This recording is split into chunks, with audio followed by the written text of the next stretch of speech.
For the first Sunday of Advent, I would like to present you this bow made by school of François Peccatte around 1860.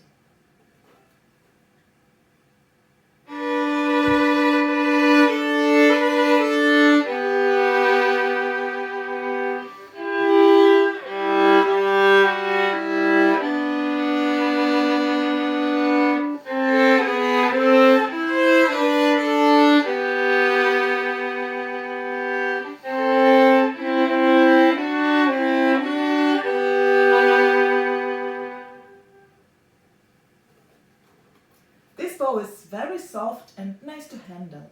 It makes the sound of the violin very delightful and gives a velvet color. I wish you a Merry Christmas time.